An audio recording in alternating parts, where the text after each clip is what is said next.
네, 성도 여러분 반갑습니다. 아침을 깨워 예배드리시는 모든 분들의 중심에 오늘도 하나님의 은혜가 풍성하기를 진심으로 축복합니다. 저희 시간 함께 사도신경으로 신앙 고백 드리겠습니다. 나는 전능하신 아버지 하나님 천지의 창조주를 믿습니다. 나는 그의 유일하신 아들 우리 주 예수 그리스도를 믿습니다. 그는 성령으로 잉태되어 동정녀 마리아에게서 나시고 본디오 빌라도에게 고난을 받아 십자가에 못 박혀 죽으시고 장사된 지 사흘 만에 죽은 자 가운데서 다시 살아나셨으며 하늘에 오르시어 전능하신 아버지 하나님 우편에 앉아 계시다가 거기로부터 살아있는 자와 죽은 자를 심판하러 오십니다. 나는 성령을 믿으며 거룩한 공교회와 성도의 교제와 죄를 용서받는 것과 몸의 부활과 영생을 믿습니다. 아멘. 찬송가 300장 내 마음이 낙심되며 1절을 찬양하시겠습니다. 내 마음이 낙심되며 근심에 눌릴 때 주께서 내게 오사 위로해 주시네. 가는 길 캄캄하고 괴로움 많으나 주께서 함께하며 내 짐을 지시네. 그네가 내게 족하네. 그네가 족하네. 이 괴로운 세상 지날 때 그네가 족하네.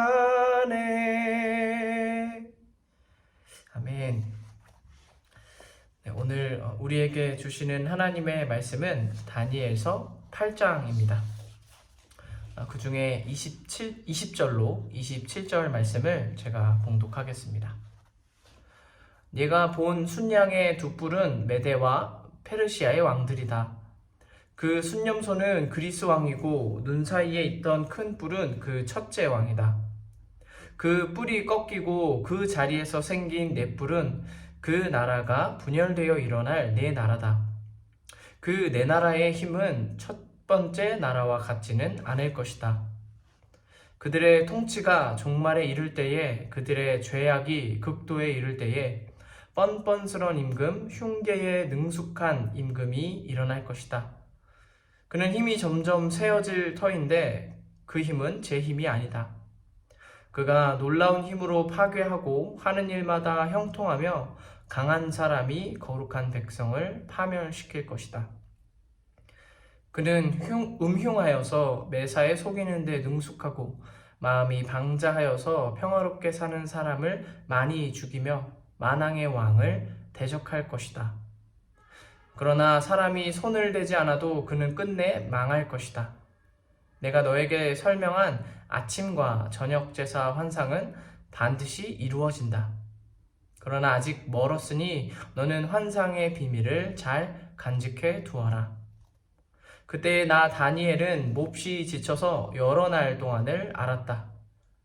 얼마 뒤에 일어나서 왕이 맡긴 일을 계속하였으나 내가 본 그 환상 때문에 나는 몹시 놀랐고 그 뜻을 이해하지 못하였다. 아멘. 이 다니엘서 8장은 다니엘이 본 두 번째 환상을 기록합니다. 그가 본 내용은 겉보기에는 마치 우화와 같습니다.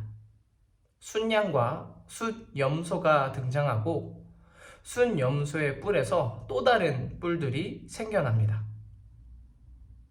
보기에는 우화와 같으나 그러나 이 환상은 전개와 결말에 이르기까지 이 우화와는 완전히 결이 달랐습니다. 일반적으로 우화란 인간이 지향해야 할 미덕, 인간이 발견하고 인본주의 안에서 나타나는 어떤 교훈들을 다루고 있지만, 다니엘의 환상은 그보다 훨씬 위에 놓여 있는 하나님의 말씀, 하나님의 메시지가 녹아 있기 때문입니다. 때문에 이 환상과 그 환상의 자초지종을 들은 다니엘은 몹시 지쳐서 여러 날을 앓았다. 성경은 그렇게 말씀하고 있습니다. 여러 날을 앓았다. 다니엘의 병치레에는 그럴 만한 이유가 충분히 있었습니다. 그가 본 것은 장차 미래에 일어날 아주 많은 이야기의 압축이자, 또 자기 민족과 본향 예루살렘에서 일어날 분명한 일들까지 연결하고 있었기 때문입니다. 사람들은 종종 한 인물의 전기를 들을 때, 또는 역사 소설이나 어떤 기록물의 전기를 읽을 때 머리가 아주 지끈지끈할 때가 있습니다. 그 다루는 내용이 방대하고 또 많고 복잡할수록 머리는 지끈거릴 수 있습니다. 그런데 하나님께서 보여주시는 이 환상을 따라 환상을 바라보는 다니엘은 반세기 정도의 어떠한 역사를 들추어 본 것이 아니었습니다. 하나님께서 보여주시는 환상을 통해 그는 지중해권의 지축이 흔들리는 상당한 역사를 보았습니다. 마치 영원할 것 같던 그런 제국이 흥하고는 망하는 반복의 역사를 계속해서 한눈에 담았습니다. 오늘 다니엘이 본 이 두 번째 환상을 통해 그 말씀이 오늘날 우리에게 어떤 조명하심이 있을지 함께 성경을 보며 살펴보도록 하겠습니다. 먼저 다니엘서 8장 3절입니다. 내가 눈을 들어보니 순양 한 마리가 강가에 서 있는데 그 순양에게는 뿔이 둘 있고 그 뿔이 둘 다 길었는데 한 뿔은 다른 뿔보다 더 길었다. 그 긴 것이 나중에 나온 것이다. 이 성경에 나오는 두 뿔을 가진 순양은 메대와 페르시아를 상징했습니다. 성경은 8장 20절에서 다음과 같이 설명합니다. 얘가 본 순양의 두 뿔은 메대와 페르시아의 왕들이다. 바벨론을 흡수한 메대와 페르시아는 아주 무소불위의 힘을 가진 것처럼 보였습니다. 누구도 대적할 수 없고 그 군사력과 그 문화력과 그 제국의 크기에 있어서 누구도 당할 수 없었던, 그렇게 보였던 나라가 바로 메대와 페르시아입니다. 그런데 이어서 순념소가 등장합니다. 다니엘서 8장 5절과 6절입니다. 이것이 무엇을 뜻하는지 알아보려고 생각에 잠겨 있을 때에 순념소 한 마리가 서쪽으로부터 올라와서 땅에 두루 다니는데 얼마나 빨리 달리는지 발이 땅에 닿지 않았다. 두는 사이에는 뿔 하나가 뚜렷이 보였다. 이 순념소가 두 뿔을 가진 순양, 곧 내가 강가에 서 있는 것을 본 그 순양에게 다가가서 성난 힘으로 달려들었다. 함께 본 대로 숫양이 먼저 나오더니 그 다음에는 숫염소가 등장하였습니다. 이 모습을 상상에 맡긴다면 마치 동물 농장의 한 장면처럼 보입니다. 자기 뿔을 자랑하고 서로 다른 그 뿔의 크기를 보여줬던 아주 강성한 순양이 더 강하고 날쌘 순염소를 만나 이제는 오히려 받아치이고 있는 그런 그림입니다. 중요한 것은 이 환상이 결코 동물들의 충돌로 끝나지 않는다는 점입니다. 동물들의 이야기가 아니기 때문입니다. 성경의 기록과 같이 순양은 메대와 페르시아라는 국가를 의미했습니다. 그렇다면 순념소 역시 같은 점에서 생각할 수 있습니다. 하나의 국가로서 나타나는 더 강성한 순염소가 다른 나라인 이 페르시아, 순양을 치받고 있는 그런 그림인 겁니다. 결국에 하나님께서 다니엘에게 보여주시는 이 그림은 국가와 국가 간 대전쟁의 상태, 제국과 제국 간 아주 대충돌의 상태를 보여주고 있습니다. 8장 후반부를 보면 이 순념소의 정체가 누구인지 무엇인지가 나옵니다. 8장 21절입니다. 그 순념소는 그리스 왕이고 눈 사이에 있던 큰 뿔은 그 첫째 왕이다. 순념소가 누구냐?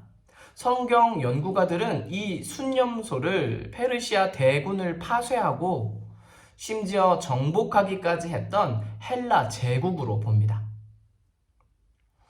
옛날에 나온 영화 중에 콜린 파웰 주연의 이 알렉산더라는 영화가 있는데요. 이 영화가 어쩌면 오늘 본문에 나타나는 놀라운 일들의 굉장히 좋은 그림 언어가 될 수 있습니다. 알렉산더라는 영화. 아버지 필리포스 2세 뒤를 이어서 마케도니아 왕에 오른 알렉산더는 이 영화 속에서 단연 매력적이고 아주 용단이 넘치는 인물로 나옵니다.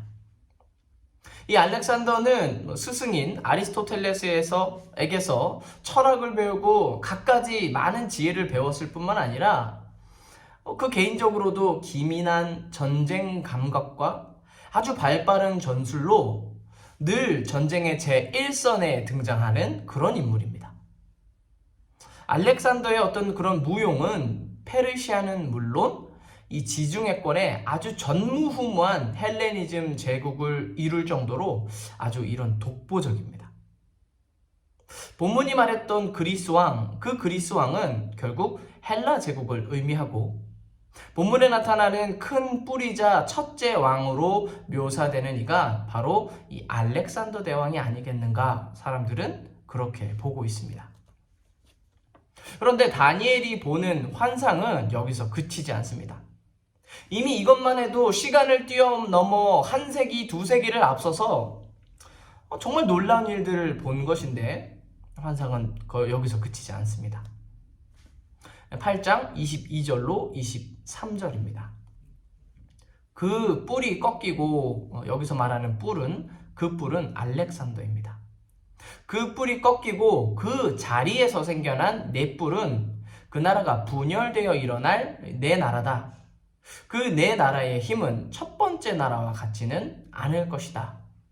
그들의 통치가 종말에 이를 때에 그들의 죄악이 극도에 이를 때에 뻔뻔스런 임금, 흉계에 능숙한 임금이 일어날 것이다. 이미 역사가 증언하는 대로 알렉산더가 이룬 헬레니즘 제국은 이 대왕이 단명하자마자 4분 5열됩니다. 너무나 예상 밖에 너무나 일찍 생명을 달리했던 이 알렉산더의 부재로 인해 거의 영원할 것 같았고 가장 좋은 어떤 선도 국가처럼 보였던 헬레니즘 제국은 다시 장군들의 야욕 속에 그리고 사람들의 권력 투쟁 속에 4분 5열돼서 4개의 제국으로 분열되기에 이릅니다. 그리고 그렇게 제국의 분열기부터는 모든 대다수의 유대 역사가와 유대 민족이라면 치를 떨 수밖에 없는 이런 인물이 등장하는데요. 알렉산더의 죽음과 함께 넷으로 갈라진 제국 가운데 셀레우코스 왕국이 있습니다. 이 셀레우코스 왕국은 헬레니즘을 계승한 왕국 중 하나로 표현하자면 우리야말로 알렉산더의 헬레니즘 국가의 어떤 정신적인 계승국이다. 우리야말로 장자벌의 국가다. 이렇게 내세웠던 왕조로 셀레우코스가 있었던 것이죠. 이 왕국은 분열된 제국 가운데서도 가장 넓은 영토를 차지하고 있었습니다. 메소포타미아와 페르시아는 물론 팔레스타인이 포함된 레반트 지역까지 이 셀레우코스 왕조의 입김이 다 있었기 때문에 그 어떤 제국의 치세, 분열된 제국이라 할지라도 그 힘은 굉장히 크고 깊었습니다. 또한 이 왕조는 자기 영역의 땅덩어리만 다스리고 가졌을 뿐만 아니라 이웃집, 네, 이 옆집 이집트의 프톨레마이오스 왕조와도 자주 세력 경쟁을 벌여서 어떻게든 그 힘을 더 키우고 카리스마적인 그 정치를 계속해서 이어가고자 했습니다. 고래 싸움에 새우등 터진다는 말이 있듯이 강대 강의 싸움 속에 놓여 있었던 이 팔레스타인은 이집트의 프톨레마이오스와 레반트 지역을 비롯한 그보다 더 위쪽을 다 점거하고 있는 셀레우코스 왕조에 의해 늘 사이에 놓여서 핍박과 압박에 시달릴 수밖에 없었습니다. 설상가상으로 셀레우코스 왕조는 안티오코스 에피파네스라는 그 왕의 통치기에 이르면 더욱더 가열차고 비열한 탄압을 시작합니다. 헬라 문화의 우월성을 원체 강조했고 또 그러했던 왕국이 이제는 유대 사람들에게 더더욱 무조건적인 헬라 문화의 수용을 강조합니다. 그 과정에서 유대신앙, 유대주의를 완전히 뿌리 뽑으려 했던 안티오코스 에피파네스는 온갖 갖은 수법을 다 활용합니다. 마치 그 옛날 일제강점기 시절에 우리 이름과 우리 언어를 쓰지 못하게 함으로 한국인의 한인의 정서, 우리의 언어와 모든 뿌리 근간을 말살시키려 했던 일본인들처럼 안티오코스 에피파네스는 하나님의 민족이라고 하는, 하나님 중심주의라고 하는, 적어도 그 삶으로 돌아가려고 하는 이방인 유대 사람들을 결코 가만히 두려 하지 않았습니다. 성경 연구가들은 다니엘서 8장 21절에 등장하는 뻔뻔스런 임금, 흉계에 능숙한 임금, 이 존재가 안티오코스 에피파네스일 것이다, 그렇게 보고 있습니다. 실제 역사로 들추어 보면 안티오코스 에피파네스가 한 일들이 본문에 나타난 흉계에 능숙한 임금이 하는 일과 너무나 맞아 떨어지기 때문입니다. 그래서 25절을 이어서 보면 성경은 그는 음흉하여서 매사에 속이는 데 능숙하고 마음이 방자하여서 평화롭게 사는 사람을 많이 죽이며 만왕의 왕을 대적할 자다, 이렇게 얘기합니다. 실제 유대 역사를 보면 안티오코스 에피파네스는 유대인들이 안식을 취하는 그 안식일에 예루살렘을 침공합니다. 억압 정책으로 부족했고 유대 사람들을 그들이 생각하는 헬라 문화권으로 계속 유입시키는 데에 더 강경한 방법이 필요하다고 생각했던 통치자는 모두가 쉬는 그 무방비의 안식일에 예루살렘을 완전히 들어 엎어버립니다. 샬롬이 선포되는 날, 모두가 평화를 맛보고 평화를 바라보고 있는 그 날에 안티오코스 에피파네스는 성전 안까지 밀고 들어와, 어제 말씀에서 나왔죠, 제우스 신상을 세우고 돼지 피를 갖다 놓는 등 유대 사람이라면 경악할 만한 악행을 저질러 버렸습니다. 그 목적이 바로 유대 사람들의 신앙, 그들이 진리로 여기는 것들을 모조리 말살시키기 위해서 말입니다. 그런데 놀랍게도 오늘 본문은 이어서 그가 흥할 것이다, 그가 흥하고 그가 형통할 것이다, 이렇게 말하고 있습니다.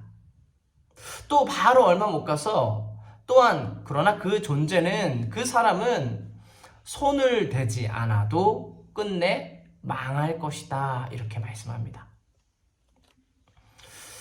오늘 이 시간 저와 여러분이 다니엘이 지금 하고 있는 경험, 그 놀라운, 마치 다니엘에게는 억겁의 세월처럼 보이는 그 놀라운 환상들이 그에게는 어떤 것이었을까? 그리고 이해할 수도 없고 정확히 누군지 모르는 그 민족과 그 나라와 그 왕들의 일어섬과 무너짐에 대해서 다니엘은 무슨 생각을 했을까?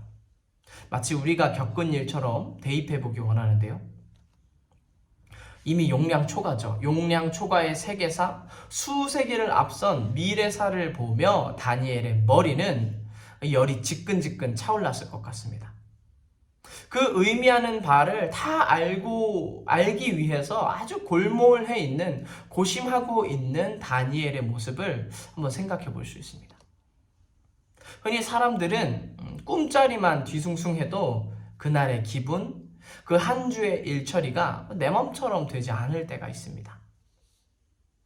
아주 그 작은 하나의 꿈으로 인해 도무지 일이 손에 잡히지 않을 때가 있고요.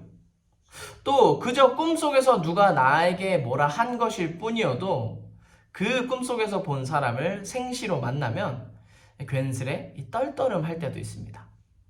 실제로 아무 일도 일어나지 않았지만 꿈에서 본 일, 그걸로 인해 그 사람에 대해서 떨떠름할 수 있다는 건데요. 사람은 언제나 지극히 작은 것에도 영향을 받는 존재이기 때문에 그럴 수 있는 것 같습니다. 그런데 심지어 다니엘은 무엇을 보았느냐? 다니엘은 하나님께서 주시는 지혜를 따라 꿈을 풀어내는 그 지혜와 용단이 있었던 인물이었어도 이 거대한 환상은 역시 그에게 보통 일이 아니었을 것입니다.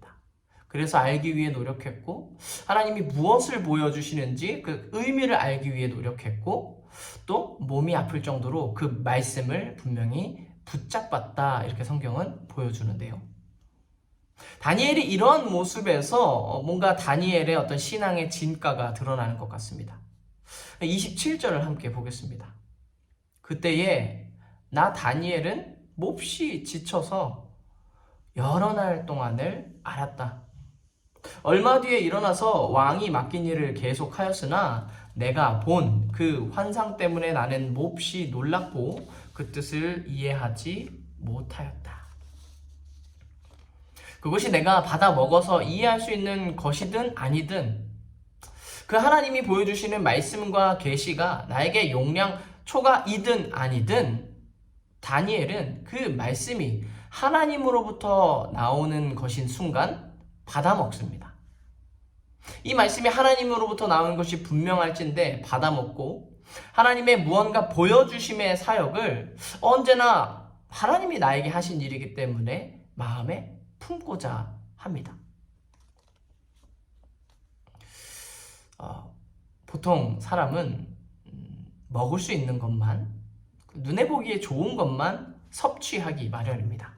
그래서 보기에도 좋은 것이 맛도 좋다라는 얘기가 있고, 오늘날 많은 이런 요식업계에서 고생을 하시는 사장님들이 정말 힘들어하시는 부분이 뭐냐? 맛도 뛰어나야 하고 눈에도 좋아야 하고 사람들의 마음을 현혹시켜야 음식이 소위 팔리는 거기 때문에 고생을 많이 하실 텐데요.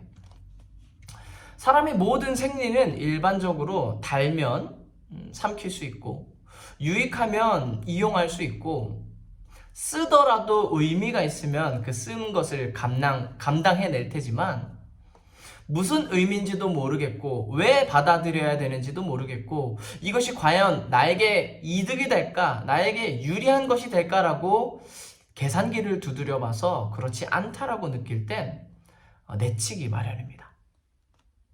제 얘기를 하자면 저조차도 말씀을 들을 때, 성경을 읽을 때 위로가 되면 마음에 막 꽂히지만 마음에 감동이 되고 은혜가 되고 하나님의 살아계심을 느낀다고 하는 그런 감정들을 가지고 있지만 두렵고 떨리는 심판의 말씀, 두렵고 떨리는 징계의 말씀, 두렵고 떨리는 하나님의 말씀의 어떠한 것들을 발견할 때는 그 사실들을, 그 하나님의 보여주심을 섭취하기가 어렵다는 것을 느낄 때가 많습니다.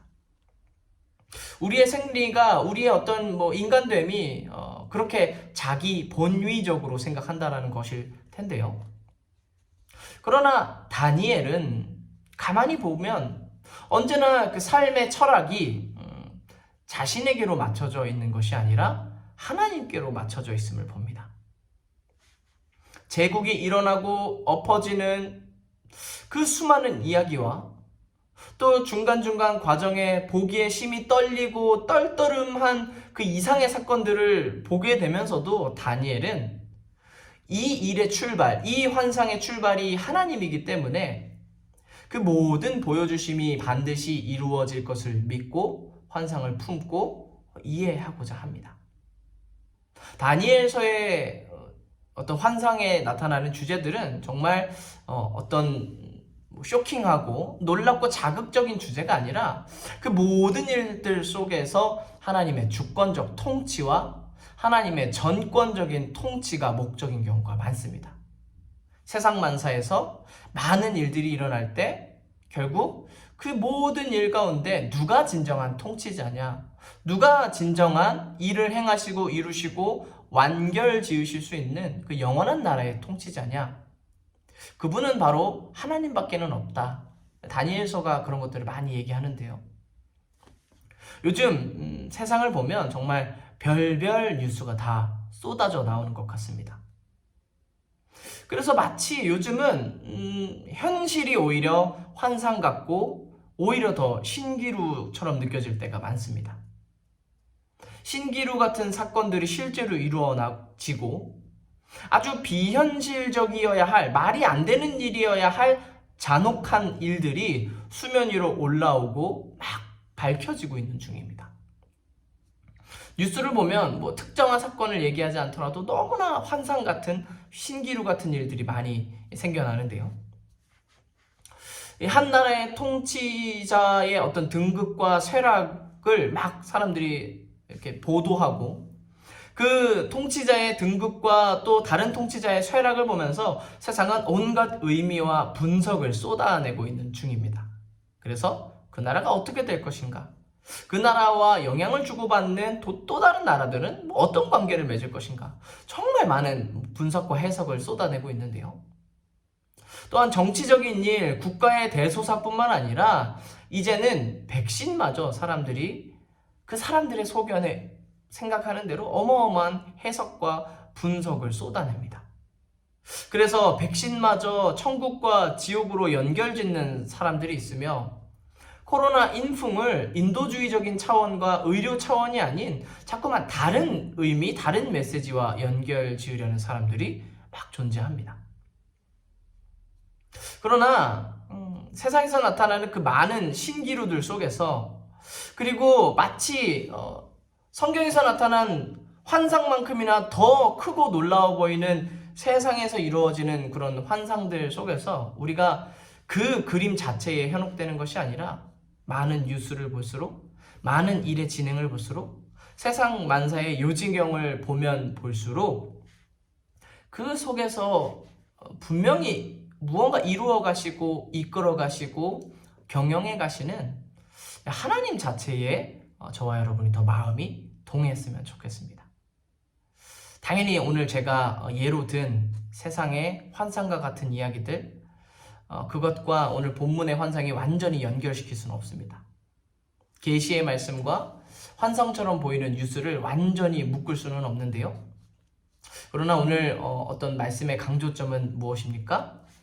놀라운 일들 속에, 어려운 일들 속에 두려움을 주고 더 그 두려움을 조장하는 세상 속에 그 뉴스들만 대면할 것이 아니라 다만 모든 일의 뒤에서 다 차치하고 결국에 주권적인 통치를 일구어 가시는 그 전권적인 하나님의 통치를 바라볼 줄 아는 다니엘과 같은 신앙이 우리 안에 있었으면 좋겠습니다. 하나님께서 지금 도대체 무엇을 하고 계시는 건가? 하나님께서 지금 무슨 일을 하고 계시는가? 우리가 생각하고 질문하는 것은 어쩌면 너무 당연합니다. 하나님은 크시고 하나님의 그 크심을 다 볼 수 없는 나는 너무나 작기 때문입니다. 그런데 요즘 이런 것들은 많은 것 같습니다. 질문은 좋은데 해석까지 너무나 많이 달리는 것 같습니다. 세상을 바라보며 하나님은 지금 이런 일을 하고 계신다. 하나님의 메시지는 이런 거다. 세상에서 이루어지는 일들, 세상의 만사들을 보며 하나님은 지금 여기 서 있다. 하나님은 지금 이런 일들을 하고 계심을 나에게 알려주셨다. 라고 말하는 그 메시지들이 너무나 많은 것을 볼 때 정말 하나님과 대화했을까? 정말 하나님과 그 어떤 사실 확인이 되었을까? 그런 놀라운 어떤 이런 마음들이 들 때가 많은데요. 그 모습이 우리 안에는 없는가 한번 보았으면 좋겠습니다. 정치적인 얘기를 할 때, 어떤 요즘 사회에 대한 얘기를 할 때, 우리가 살아가는 삶에서 그 삶에서 이루어지는 모든 얘기를 하나님과 함께 풀어낼 때 우리의 말, 우리의 해석, 우리의 생각은 지금 어디에 꽂혀 있을까? 잡혀 있을까? 저와 여러분이 다니엘의 모습처럼 하나님의 말씀을 먹되 그 하나님의 메시지가 하나님의 말씀이 하나님 안에서 세상과 만방에 다 드러나고 이루어지기까지 그 하나님의 말씀을 그저 잘 품고 살아가는 저와 여러분이 되셨으면 좋겠습니다. 세상을 보며 세상에서 이루어지는 그 모든 만사를 쉬이 판단하는 것이 아니라 쉬이 해석을 내는 것이 아니라 은밀한 데서 일하시며 결국에 이끌어 가시는 그 전부인 하나님이 어떻게 일하실까 그것을 기대하고 하나님을 기대하는 하나님의 주권에 기대는 삶에 더 집중해 나가는 저와 여러분이 되시길 진심으로 축복합니다. 저희 함께 찬송가 300장 내 맘이 낙심되며 2절과 3절을 찬양하도록 하겠습니다.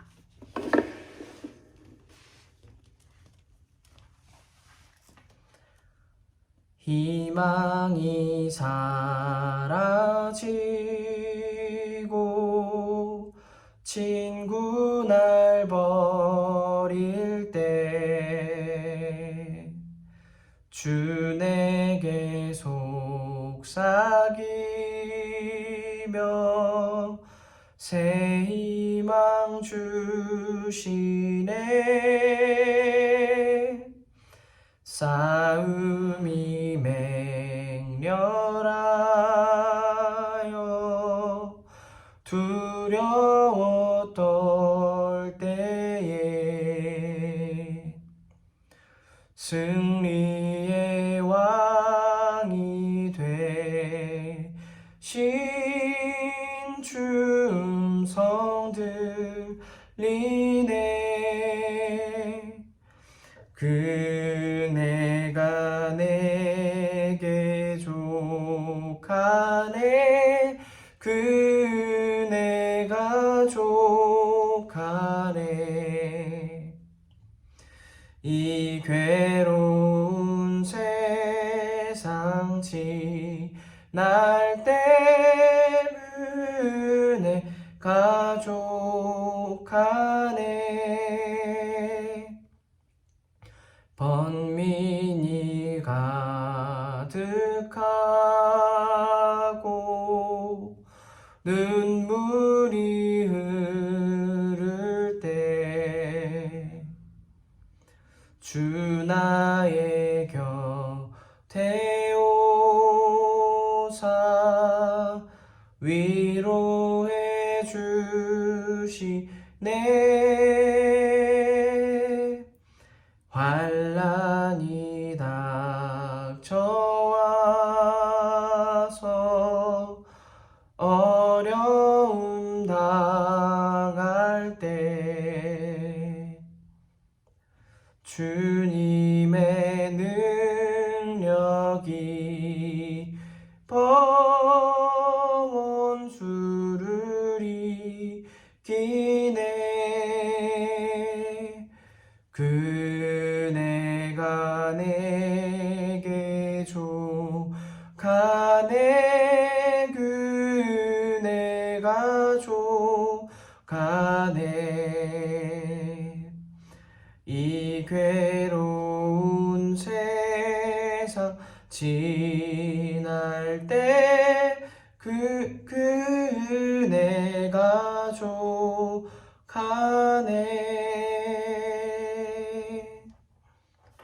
아멘. 저희 함께 기도하시겠습니다. 이 시간 함께 짧은 시간 기도할 때 주님, 저희가 어떤 일을 대하든지 성경 안에서 하나님의 말씀을 발견하고 또 세상 가운데 분명히 하나님께서 무언가 이루어 가시고 이끌어 가시는 것을 볼 때 우리 안에 입술이, 우리 안에 신앙이 모든 일의 해석과 지혜를 찾아가는 것이 아니라 판단이 아니라 다만 하나님이 또 하나님의 일을 하고 계신다는 그 감사와 믿음을 따라 주님께 기대는 삶에 더 집중하게 하여 주시옵소서. 우리 삶의 주제가 정말 하나님께 기대는 삶이 되게 하여 주시옵소서. 이 시간 짧게 기도하고 제가 마무리 기도하겠습니다.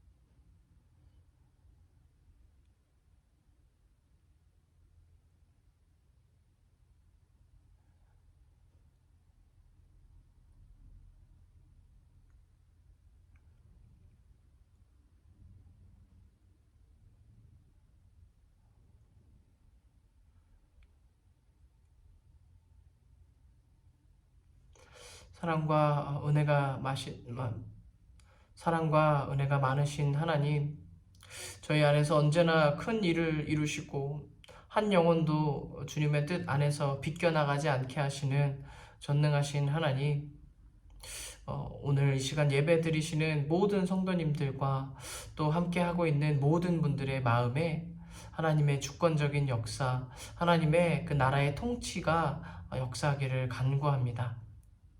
많은 일들을 대면할 때 많은 뉴스와 또 많은 사건과 많은 소식들을 서로 주고받을 때 그 안에서 아버지 하나님, 결국 모든 일의 주관이 하나님으로부터 나온다는 것을 믿으며 악한 자의 성행과 또 악한 자의 어떤 몰락에 대해서도 의인의 고통과 또 의인의 또 한 고비를 넘기는 그런 여러 가지 수천 가지 수만 가지 양태 속에 우리가 하나님을 바라보는 것이 더욱더 중요한 주제가 되게 하여 주시옵소서.